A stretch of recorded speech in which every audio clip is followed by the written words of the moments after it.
അപ്പോൾ ഈ ഒരു പാനിലാണ് കേട്ടോ ഞാൻ മീൻ പൊള്ളിച്ചെടുക്കുന്നത്. ഇപ്പോൾ വെളിച്ചെണ്ണക്കൊക്കെ വില കൂടിയ സമയത്ത് ഇങ്ങനത്തെ ഒരു പാൻ ഉണ്ടെങ്കിൽ അടിപൊളിയായിട്ട് മീൻ പൊള്ളിച്ചെടുക്കാം. അപ്പോൾ ആ പാനിന് മുമ്പ് ഞാൻ ഈ ഒരു ഗ്രില്ലിലാണ് മീനൊക്കെ പൊള്ളിച്ചെടുത്തത്.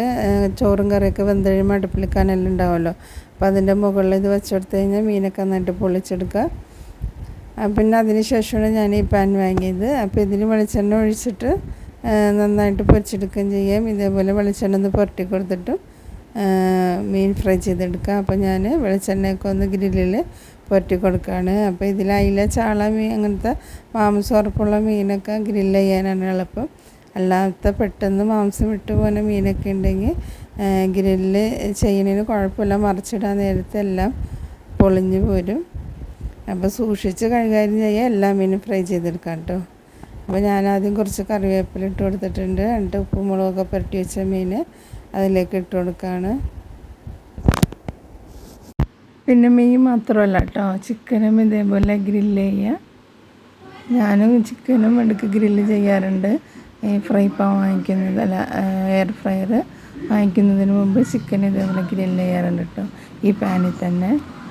ഇപ്പോൾ സാധാരണ നമ്മൾ മീനൊക്കെ നന്നായിട്ട് വെളിച്ചെണ്ണയിലിട്ട് ഫ്രൈ ചെയ്യുമ്പോൾ ഒരു വശം നന്നായിട്ട് മുരിഞ്ഞതിന് ശേഷമാണല്ല മറിച്ചിടുന്നത്. അപ്പോൾ ഇത് അങ്ങനെ വയ്ക്കരുത്, വേഗം തിരിച്ച് മറിച്ചിട്ടൊക്കെ ഇങ്ങനെ ഫ്രൈ ചെയ്തെടുക്കണം. അല്ലെങ്കിൽ ആ മീനിൻ്റെ തൊലിയൊക്കെ ആ ഗ്രില്ലിൽ ഒട്ടിപ്പിടിച്ചിട്ട് മറിച്ചിടാൻ ബുദ്ധിമുട്ടായിരിക്കും. അപ്പോൾ ഇടയ്ക്കിടയ്ക്ക് ഇങ്ങനെ രണ്ട് വശവും മറിച്ചിട്ട് എല്ലാം വേവിച്ചെടുക്കണം കേട്ടോ. അപ്പോൾ ഇതേപോലത്തെ സിലിക്കോണിൻ്റെ സ്പാച്ചില വെച്ചിട്ട് ഒന്ന് മറിച്ചിട്ടാണെങ്കിൽ നല്ല എളുപ്പമായിരിക്കും. അത് നല്ല സോഫ്റ്റ് ആയതുകൊണ്ട് മീനൊന്നും നുറുങ്ങിപ്പോരില്ല. അപ്പം ഞാൻ കുറച്ച് നേരം കഴിഞ്ഞപ്പോൾ ഒരു വശം ചെറുതായിട്ടൊന്ന് ഫ്രൈ ആയി വന്നിട്ടുണ്ട്. അപ്പോൾ ഞാനൊന്ന് മറിച്ചിടാണ്.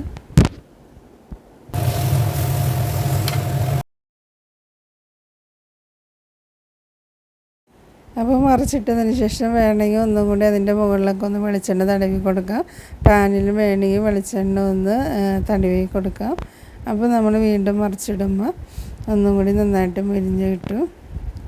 അപ്പം നല്ല അടിപൊളി ഈസി റെസിപ്പിയാണ് കേട്ടോ. അപ്പോൾ ഇങ്ങനത്തെ പാനൊക്കെ ഉണ്ടെങ്കിൽ ഇതേപോലെ ഒന്ന് ട്രൈ ചെയ്ത് നോക്കാം. അപ്പം മീൻ മറിച്ചിടാൻ നേരത്തെ ബുദ്ധിമുട്ടുണ്ടെങ്കിൽ കുറച്ച് എണ്ണയൊക്കെ തടവി കൊടുത്തിട്ട് മറിച്ചിടുക. എണ്ണയെന്ന് ഉദ്ദേശിച്ചത് നമ്മൾ വെളിച്ചെണ്ണ ഉണ്ടെങ്കിൽ വെളിച്ചെണ്ണ, ഓയിലാണെങ്കിൽ ഓയിൽ, ഏതെണ്ണ ഉപയോഗിക്കണമെന്ന് വെച്ചാൽ അത് ഇതേപോലെ ഒന്ന് പുരട്ടി കൊടുക്കാം കേട്ടോ.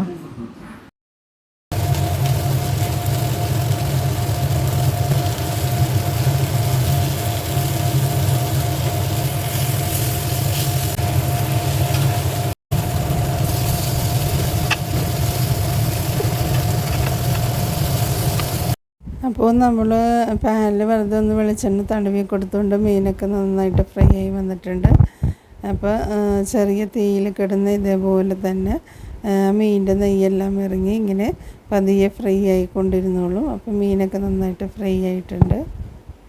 ഇനി ഞാൻ വേറൊരു ദിവസം കുറച്ച് ചാള ഇതേപോലെ ഫ്രൈ ചെയ്തെടുക്കാൻ കേട്ടോ.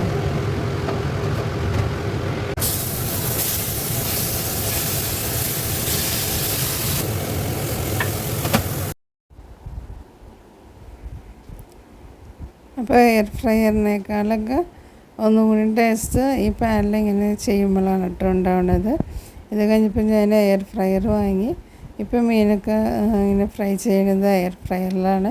പിന്നെ മീനിൻ്റെ മുട്ടയും ഇതേപോലെ ആ പാനിലിട്ട് തന്നെ ഞാനൊന്ന് ഫ്രൈ ചെയ്തെടുക്കുകയാണ്. അപ്പോൾ അതിനും ഒരുപാട് വെളിച്ചെണ്ണ ഒന്നും ഒഴിച്ച് കൊടുത്തിട്ടില്ല, വെറുതെ ബ്രഷും കൊണ്ടൊന്ന് തൂത്ത് കൊടുത്തിട്ടുള്ളൂ. സാധാരണ മീനിൻ്റെ മുട്ടയൊക്കെ ഫ്രൈ ചെയ്യുമ്പോൾ ഒരുപാട് എണ്ണയൊക്കെ വേണമല്ലോ, അപ്പോൾ ഇത് അങ്ങനെയും വേണ്ട. എന്നാലും ഞാൻ ചിലപ്പോൾ എയർ ഫ്രൈയിലിട്ട് മീൻ ഫ്രൈ ചെയ്യും, പിന്നെ ചിലപ്പോൾ ഇതിലിട്ട് ഫ്രൈ ചെയ്യും. എന്നാലും കുറച്ച് ടേസ്റ്റ് ഈ പാനിലിട്ട് ഫ്രൈ ചെയ്യുമ്പോഴാണ് കേട്ടോ. എയർ ഫ്രൈയിലിട്ട് ഫ്രൈ ചെയ്യുമ്പോൾ കുഴപ്പമൊന്നുമില്ല, എന്നാലും ആ വെളിച്ചെണ്ണയുടെ ടേസ്റ്റൊക്കെ എടുത്തറിയണത് ഈ പാനിൽ ഫ്രൈ ചെയ്യുമ്പോഴാണ്. അപ്പോൾ മീനിൻ്റെ മുട്ടയ്ക്ക് നന്നായിട്ട് ഫ്രൈ ആയി വന്നിട്ടുണ്ട്. അപ്പോൾ ഈ ട്രിക്ക് ഇഷ്ടമായെങ്കിൽ അല്ലെങ്കിൽ ഈ റെസിപ്പി ഇഷ്ടമായെങ്കിൽ ലൈക്ക് ചെയ്യുക, കമൻറ്റ് ചെയ്യാം കേട്ടോ. ഇപ്പോൾ ഞാൻ എയർ ഫ്രയർ വാങ്ങിയതുകൊണ്ട് നമ്മുടെ കേര പോലത്തെയൊക്കെ മീൻ എയർ ഫ്രയറിൽ, പിന്നെ ബീഫ് ഫ്രൈ ചെയ്യും, ചിക്കനെല്ലാം എയർ ഫ്രയറിലാണ് കേട്ടോ ഫ്രൈ ചെയ്യണത്. പിന്നെ ചെറിയ ചെറിയ മീനൊക്കെ ഇപ്പോഴും ഞാൻ ഈ ഇപ്പം കാണിച്ച ആ ഗ്രില്ല് പാനിൽ തന്നെയാണ് ഗ്രില്ല് ചെയ്തെടുക്കുന്നത്. വെളിച്ചെണ്ണ ഒഴിക്കാതെ വെളിച്ചെണ്ണ പുരട്ടി കൊടുത്തിട്ടാണ് ഗ്രില്ല് ചെയ്തേക്കണേ. ചിക്കനൊക്കെ ഫ്രൈ ചെയ്യാൻ ഏറ്റവും നല്ല അടിപൊളി സാധനം എയർ ഫ്രൈ ആണ് കേട്ടോ.